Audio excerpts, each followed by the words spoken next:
Digression. No. I'm not having it. I mean, is it food we're talking about? Definitely. It's very juicy. Come on. But I'm just stating facts. What were we talking about? What's up, guys? Salut. My name is Alex, and I make food videos on YouTube. Hello, my name's Josh, and I, along with Alex, also make food videos on YouTube, but you just don't see me on them, that's all. Exactly. You're the hidden part of the iceberg. That's right, yeah. How are you, Josh? I'm very well. How are you doing? I'm good, man. Good. So today we had an idea about a subject that could be, I think, interesting for you guys. One of the guys I look upon to in the cooking world is Alton Brown. This guy is he might be a little controversial. He's got definitely his own personality and attitude. But I feel like this guy has brought something big to the cooking world. He was one of the very first to bring in not only science, but more like some sort of an entertaining, accessible to the masses food science. Something that is basically understandable when it comes to, for example, how emulsions are formed in the kitchen, why chickpeas behave the way they do, how roasting something at different temperatures makes a difference. He made the thing understandable in his own quite theatrical, do you mean? Theatrical. That's the word I was looking for. Exactly. One of his mantra, one of Alton Brown's mantra, is something about Uni-taskers. Okay. He's pretty strong when it comes to Uni-taskers. The quote that I found is, "The only Uni-tasker allowed in my kitchen is a fire extinguisher." Which is a bit odd. Which is a bit odd, because I'm sure you can do different things with a fire extinguisher. I was going to say, yeah, he's not trying hard enough with the fire extinguisher. There's got to be more uses for it. I recently fired one. I don't know if you fire a fire extinguisher, but that's what I did in my studio. I can't tell you the mess that I created. You wouldn't believe. You couldn't believe. It's like there's a blue powder inside. Oh, it's one of the powder ones. Goes everywhere. There was on the floor, on the sink, on the glasses, on the walls. It's just there's a thick layer of blue powder. It's like I've been messing at making meth inside my studio. Stupid. Well, maybe there's another task for the fire extinguisher there somewhere, whether it's making meth or you just need to cover a wall in blue powder. Exactly. But at least so that quote just embodies like his hatred for Unitaskers. And for years, I thought I was the same. Yeah, I mean, I don't know where I sit on this right now, but hopefully we're going to work that out over the course of this podcast. I've got to say that actually I don't know a lot about Alton Brown. I'm aware of him, and I've seen little clips and little bits. But the one part of his repertoire that I obviously do know is this thing about Unitaskers, because I always associate it with him. And I remember seeing a very specific video where he looks at a George Foreman grill. Do you remember them? Yes. And he sort of says, "Now look at this Unitasker, absolutely useless, blah, blah, blah." And then goes on to show that it can be used for a plethora of different applications and how it can actually be really useful. Just to clear the air first, where have you seen that clip? On YouTube? Or have you seen proper TV shows with Alton Brown? Well, when you say the word proper, you're implying that things on YouTube are not proper, which could get us into some tricky situations there. Yeah, I wouldn't go that far. Myself, that would be odd. That would be surprising. No, but I'm just saying, have you seen the full episode? No, I see what you're saying. No, have you seen Good Eats? Good Eats. No, it was an extracted clip. So I'm not fully aware of the guy, other than who he is. I'm covering my face. I'm covering my face with my hand. Why? Because it's impossible. You're a foodie. You're like, I don't know how many. Maybe you're not so much of a of a cooking show fan. Maybe yourself. Are you? Some of them. I mean, it depends what it is. I get the impression that I would really like his show. And it's really good. I just haven't. It's just one of those. It's on the list. I've got a list of things that I need to see and watch. I've got a list of bands that I need to listen to, and I've got a list of foods that I still need to try. With all that editing, when are you going to find some time to watch? I don't have time. Here, your minion here, slaving away over these edits. I don't have time to lead a life, Alex. Sorry about this. Apologies deeply. No, but so Good Eats, in my eyes, Good Eats is a major piece in cooking TV shows history. He made a difference. That's the first time you see someone going deeper and asking the questions I care about the most. Why?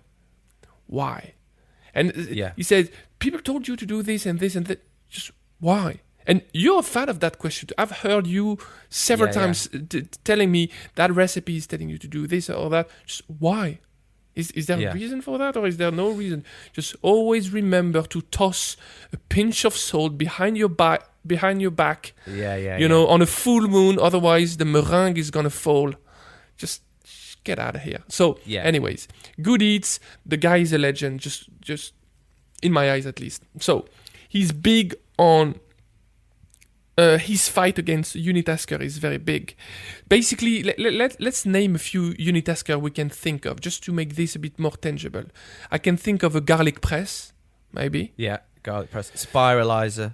Oh, spiralizer is a good one. Solid one. I get that there are, you can put different vegetables in it, but the end result is they all have to be spiralized, so it's only one thing. Oh, no. The spiralizer is on point. Maybe... like an apple, not an apple slicer, but an apple when you can get the core out. A corer, an apple. A corer, sorry. Yeah, an apple corer, or the same thing for pineapples. Maybe a banana slicer. These are really dumb Unitaskers, but still they are. I've seen the same thing as it's like an egg slicer that you place a boiled egg in it, and it's horrifying. The wires go down. Those things that are basically, they're in the cutlery drawer in most people's kitchens, and they never get used because you bought them at one point because you thought, oh, that'd be useful to have this thing, and then you never use it because it's only got one particular use for that thing. Yeah, exactly. But now, what about the rice cooker? It's gonna get a little more interesting, and that's why I think this chat could go somewhere. So. I was actually... Rice cooker was something that came to mind that I thought about that as well. Now, there's two elements to this. First of all, there's the argument to be made about Unitaskers that if they're used every single day, then are they a Unitasker? For example, they're still a Unitasker, but is there a point to have them? For example, rice maker, bread maker... coffee maker, anything with the word maker at the end of it. If you've got one of these things, if you use it every single day, well, then it's useful. Right? It's useful, and I don't think you should ditch that from your kitchen just because it only does one thing. If it does it right and you need it regularly, even more like every other day, even, even once a week could be... Yeah, sure. There should be a little room for, a little slack for... I don't know, acceptance maybe. I feel like the rice cooker, for example, I use it, let's say, at least once a week, maybe sometimes twice a week, not much more than this. I never cook rice outside of my rice cooker because I feel like it's too easy. There's no going back. Once you go rice cooker, you can't ungo rice cooker. It's too late. It's one of the, I cook rice fairly regularly. I've never used a rice cooker. Maybe it would be something that I would use, but... I guess the other thing that I would think about this is that underneath the surface of most Unitaskers, you might be able to find more that's available. Like Alton Brown with his George Foreman grill. You don't just have to grill meat on it. There's plenty of other options of things that you could do with it. The rice cooker, I do wonder, are there other grains that you can cook in it? Is there a keep warm setting on it? And if so, could you make yogurt in it, for example? You can. So the keep warm feature is at 60 degrees on mine. So I measured it because one time I was cooking eggs in there, and you basically put eggs in a bath of water, and you get perfect eggs. The fun eggs where the center is still a little jelly, and the outside is really soft. Yeah, I think these could be gimmicks almost. Using, for example, a rice cooker for anything else than rice, yeah, it's doable. You can do it. You can probably cook many different vegetables. But I don't feel like even as a unitasker, even if I were to use it just once a week, it does it so well. So well. There's a degree of, it's so skilled when it comes to cooking rice that I'm okay to wasting a little room in my kitchen for this guy, which is not wasting in this case. Let me try and think of examples of unitaskers that I would have. I mean, actually, it's not a unitasker, is it? But I was going to say, I think most people have a sort of version of this in having a barbecue. I'm not saying it's a unitasker necessarily, but it's one of those things that you only use occasionally. But it's not like you're going to use something else to improvise that task every time you want to do it. It's worth having it, and then maybe you just keep it out of the way until you need it. It's the same with my pizza oven. I love that thing, but it's not. I don't use it every week. I don't sometimes even use it once a month. So how do you stand with it? Would you give it away? The pizza oven? Yeah. No, it's staying. Selfish. It's like Lord of the Ring. You're like Gollum. I mean, not physically, but like spiritually. When it comes to pizza oven, you're like Gollum. It's mine. It's like nobody's taking that pizza oven and tossing it into the fires of Mordor. They don't need to. It creates the fires of Mordor inside the actual pizza oven itself. You could forge a ring in that thing. It's so hot. I wouldn't blame you on this one. I would never ditch a pizza oven like this one. No way. It's taking a bit of real estate, yes, but it's not that. It's not like everything should be optimized at all times. No, and you could say that this thing again, it's a unitasker in that you really the only thing you could make other things in it, sure, but the only thing you're really gonna make in it is pizza, and it makes pizzas perfectly every time though. So I guess it's the same thing what you're saying about the rice cooker. Now, I don't know.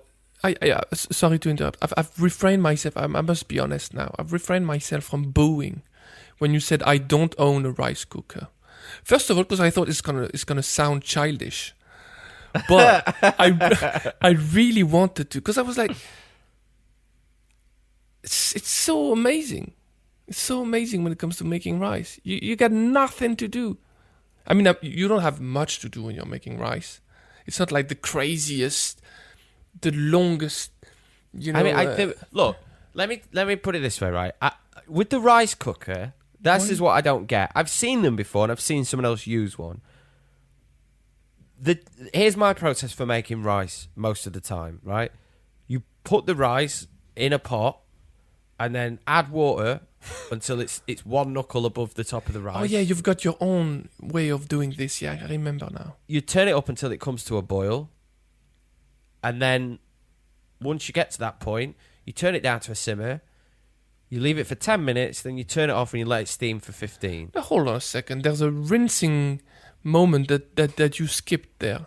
So you don't rinse the rice if you put it in the rice cooker? Yeah, I always do. Then it's the same. Oh wow. Like what I'm saying is, look, I'm not hating on the rice cooker action. I get that if you were doing it literally every day, it'd be useful, and it's definitely easier than doing it on a pot on the hob, but only slightly. Whereas there are other unitaskers that I think you can't really replace in that way. If I'm making so I'm doing this podcast from my place. So that's why I'm talking a bit lower, because these days I'm not doing the cooking so much. Right. I'm sitting in a couch. I don't know if that's public or not, but I had knee surgery recently, so I'm basically grounded. My wife is doing the cooking a lot. Yeah. And if we're making rice, I would rather have her using the rice cooker than using the Hang on a second. Why is this? Because of the quality of the outcome, or because you want to save her the task of having to... No, I'm going to be transparent here. It's because I know that if she's not a dedicated cook, she don't care. That's fine. She doesn't care, exactly. No, but no, we don't all have to care about cooking. I do. Yeah, sure. You do, sure. but she doesn't. Her rice is going to be good. But I know that if she were to be using the rice cooker, it's going to be better. Okay, fair enough. So it's fact. And I'm not blaming because it's already complicated to do all this. But I'm just thinking, if you don't like cooking, but you love rice, get a rice cooker. Let me give you another example that I think is even more relevant than that. Is the bread maker, okay? Because Yes. the bread maker. Now, look, I like the actual process of making the bread. I like the kneading. I like having to take notice of it, whatever. But if you're someone that enjoys fresh made bread, but that doesn't want to have to do all of that, the bread maker, you chuck the ingredients in. It kneads the bread for you. It times the rise time. It gives you the exact recipe of what you need to put in when, right? And then you leave it, and in the morning you've got a loaf of bread. That's not bad. Or however long after you want. Now, you can only ever have that sort of weird square-shaped loaf that would come out of the bread maker. That is one weird of a shape. But it's a hell of a lot better than a lot of... In Britain, anyway. I wouldn't say it's the same for France. But here, it's a hell of a lot better than, store-bought bread. And just the fact of how fresh it is out of the thing... But what I would say is, yes, that's definitely a unitasker, but it takes care of a lot of actions for you. You're right, that's an interesting point. You're saying it's a unitasker. Like, for example, the banana slicer, it only does one step. Yes. Or almost nothing. And well, in the case of this one, it does a lot. It's kneading, it's mixing, it's cooking, it's proofing as well. Wow. Yes. It's kind of a multitasking unitasker, if you know what I mean. It's only got one task, which is to make bread, but within that one task, there's steps that if you were to do it all yourself from scratch, it's quite laborious. Yeah, you're right. Where the rice cooker is only a unitasker. Yeah, and I only see the rice cooker as sort of one step up from doing it yourself on a pot on the hob. Yeah. In fact, the bread maker is more acceptable in the kitchen. I will never buy a bread maker. I'm not saying you don't. You live in Paris. You don't need to.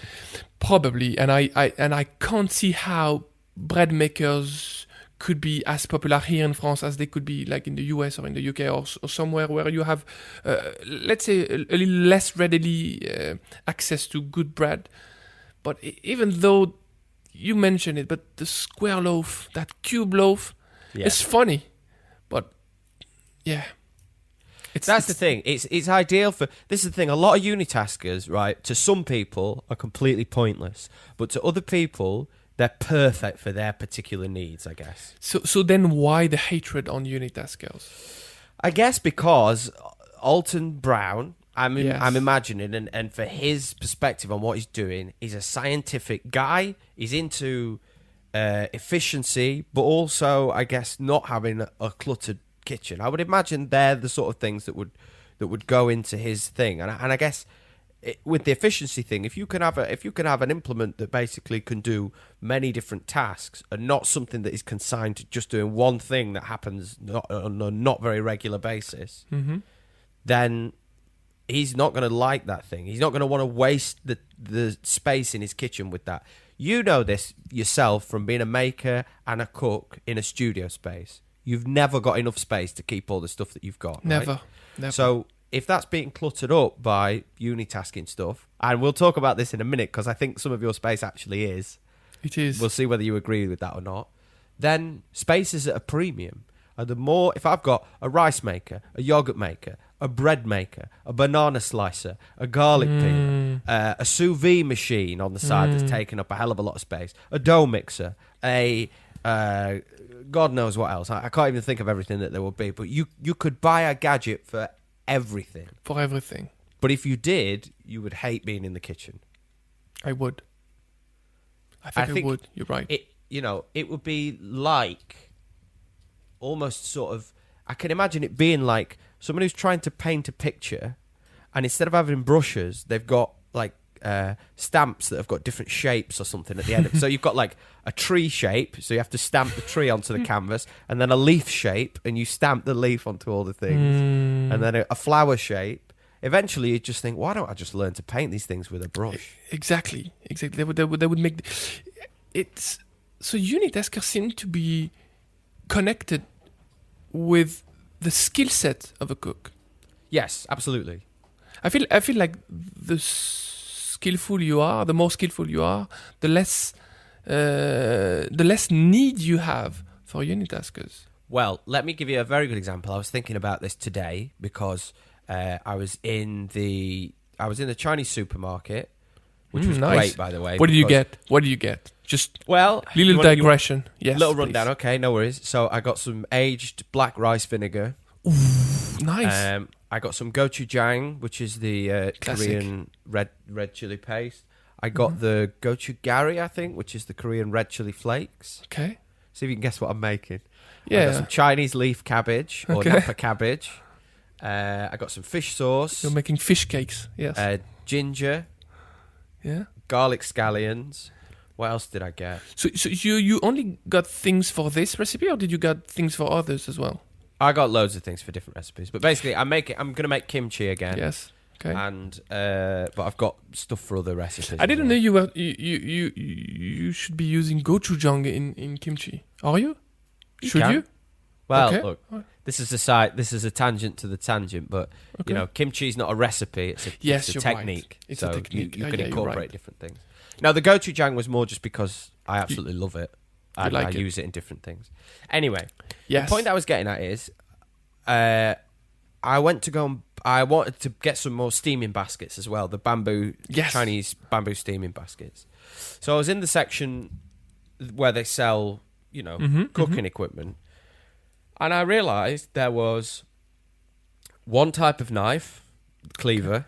Yes, the Chinese. That's it. The mighty one. They had different versions of that cleaver, but essentially they were all the same. It's one. Bamboo steaming baskets. Okay. Woks. Yeah. Ladles. A kind of that thing that you use when you deep frying in a wok, to get things out. Sort of the spider. Yeah. Okay. Yeah. That sort of thing. And like that was kind of it. Chopsticks, obviously, but like chopping board, maybe. The chopping board, maybe. Yeah. But I guess what I'm getting at is very few things. Very, very few cooking implements. And I was looking at this and I was thinking, you could do most things with these things as long as you had the skills and understood how to use them. I mean, I feel like the Chinese cleaver perfectly exemplifies the ultimate multitasker of a knife. It's got the weight, it's got the heft for you to chop away at things, but you can finely slice things with the tip if you need to sort of run down and do that. Right, man. You bash the garlic with the side of it. It's got a big flat side, so you can scoop up the things that you've chopped and move that to somewhere else. If you're skilled enough with that knife, you can do all the kinds of work with it. For sure, the connection is pretty clear there. I can see also an analogy.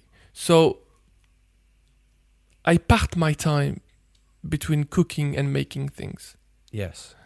It's funny because in my cooking world, I refrain myself from buying too many gadgets. Even though I do own quite a few, I do refrain myself from buying these because I'm thinking, no, I'm not going to get this. I can do this with a knife. I can do this with a hammer or with whatever. Let me put this to your testament. Generally, if you've got a gadget in your kitchen, it's because you've made it. Yes, and I make the worst gadget in my kitchen, for sure. The ones that take the most real estate, enormous one that I barely use. But at least they're mine. I don't know. I see them as legacy sometimes. These, anyways. So that's where I'm. That's my cooking world. But my making world is weird. I don't feel as confident in the making world as I do in the cooking world.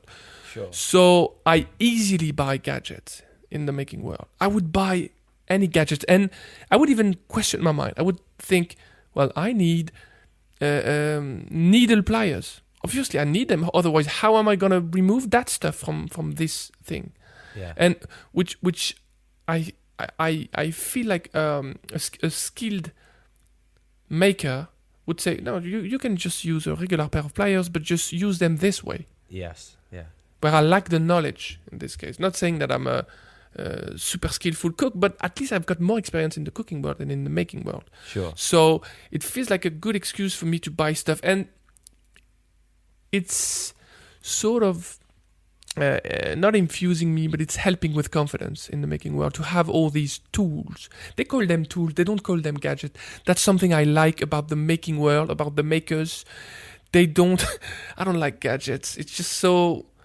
It feels bad to me to buy gadgets. I feel lame when I buy a gadget. When I buy a tool, I feel like a professional. So, even though that's the same thing. Well, yeah, it's interesting that, and I think that there is there's an insinuation that in the cooking world that you know, if you buy one of these things and it's called a gadget, it's generally because its purpose is something that people would be like, but you know, you can do, like the banana slicer, for example. Anybody can slice a banana. It's not. There's no point in having that. It's not saving any time. I'm trying to think in the making world. It would be like having a machine that can draw a line for you with a pen, and you could say, you know, you can do that with a ruler and your own hands and a pen. Exactly. So, but that's what I'm saying. Maybe in the making world there are the tools that you, because even in the cooking world, all of these gadgets are tools, right? But it's when a tool is completely pointless that it gets called a gadget, I think, or when it's verging on the overindulgent. You're just buying it for the sake of it, not because it actually is really that useful. The banana slicer is a good one because there's a bit of panache associated with banana slicer. It's one hell of a thing. It's a party popper. It's like something when you wig it around, it's funny. It's like don't worry guys, I brought my banana slicer. All right, we're in good hands. All good from now on. I brought my banana slicer. Everything's gonna be fine. So, coming back to Alton Brown. Alton Brown has been cultivating for years a sort of a very strict attitude towards cooking and towards life in general. He's very strict when it comes to all things. He has rules for everything. Everything needs to be in a box, and it should be that way, or there's no other way around. And I feel like by doing so, it just makes sense that he's a strong advocate against Unitasker, because I feel like he's getting closer and closer to being a robot. Things should be that way, and I don't understand why humans do this. And the banana slicer is an amazing example of being human. It's just like it's so funny. It's just like so pointless. I agree with you. There's no way it could be faster than using a knife, even for someone that is slow. Just getting the thing out, placing it right on the banana. The banana needs to have the right shape, which is not going to be the case, I think. I've not even thought about this. Why not buy, so I don't know, whichever company it is, like the JML banana slicer. And to fit your banana slicer, why not buy JML branded bananas? Guaranteed to fit the banana slicer every time. Exactly, you need to, because otherwise it's never going to fit. So I'm thinking... At the point of I get that, all right, there's something human about it, but only as like a joke, surely. I mean, the next step on from this is to hire somebody to slice bananas for you. With a banana slicer. The guy is really lazy. Banana slicer. Why not hire the professional JBL banana slicer operator? This guy will come to your house for £10 an hour, and will operate the banana slicer. You need a professional sharpener for your banana You've got to slicer. sharpen it as well. There's not, they've got the banana slicer store. You know, it's like an Apple store now that people go in, and they've got like a bar set up there for people who've got technical problems with their banana slicers. It's not that far from what I've seen in supermarket a lot, where people just buy sliced mushrooms. Yeah, that's something people buy, and yeah, sure. There's a need for them, apparently. People buy them. A mushroom is literally the thing that I would use if I were to learn how to slice things. Because it's super easy. It's light. It doesn't move because it's got an odd shape. It cuts easily. It cuts easily. That's just a straight line. It doesn't that's crumble. the best student in class when it comes to slicing. So I'm thinking, okay... The banana slicer, yeah. Maybe we have been using a funny example, because there's a bit of fun in this one. Yeah, of course. But the garlic press, that's something that everybody use, because people are just annoyed maybe by... I never use a garlic press. I always use a knife for this. Well, garlic press is a good example, because I, for a while, lived in a house where this was at the point of me learning to cook. This was a while back, so I wasn't that efficient. But even at that stage, I realised I can use the garlic press, and every time I do, I don't have to peel it. I worked that out after a bit. You can just put it in without peeling it and do the thing. But even if I don't do that, I've got to then clean the skins out of the thing. Yeah, it's a take the little pain. thing out of the garlic peeler, clean that under the thing, right? And it's I was never like, clean. It's so never clean. I can do that, or I can learn to use a knife to cook garlic. And I put in about a week's worth of every time doing it, going, right, I'm going to practice just chopping garlic before I got to a point where I was like, this is way easier than using a garlic. It goes to different degrees. You could learn to get the same texture you get with a garlic press using a knife. That's not going to be easy, but there are ways to get around this. Maybe chop finer, maybe add a little salt to the chopping board using as an abrasive surface and try to smash the garlic on it, maybe. Yeah. That's going to create a pulp. But there's also like a more of a thinking way around it. Maybe you don't need crushed garlic. Yes. That's something I've been using at my place as a kid. There was a garlic press, and I've seen my mom using it every time she would make salad, because she would always add a little garlic pulp to the salad dressing, just to add a little more kick to it, which I like very much. But these days, that's not how I do salad dressing here. Usually, I would take a whole clove of garlic, and I would just place it in the jar where I make the dressing. And that's enough. That's just lets it infuse into the thing. Yeah, and then I can take it out and use it for cooking something else if I want to. There's no need to mash it. It's even better this way because it's just subtle. I just get the kick without the thing becoming overwhelmingly garlicky. It's weird.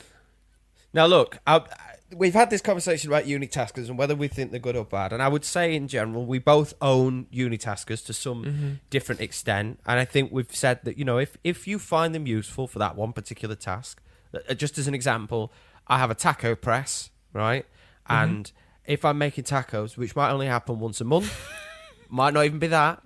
I could go for 3 months without using it. But when it comes to that stage and you've got to make 20, 30 tacos, maybe more, the press saves you about a minute per taco, as opposed to putting it under some plastic and pressing it down with a frying pan or whatever. So whenever I come to that one task, this thing that saves me a lot of time, I think it's worth having that, just to do that. It's literally got that one task. It does nothing else other than press tacos. Do you think it also defines you as a person to own a taco press? Probably, because I don't know anyone else that does. So if someone was going to say, "Oh, you got a taco press," I'd be like, "That's me." Just what I don't even use it, but I just wanted you to know. You remember that guy? Which guy? Like the guy who owned the taco press, the taco press guy. That absolute wazzock.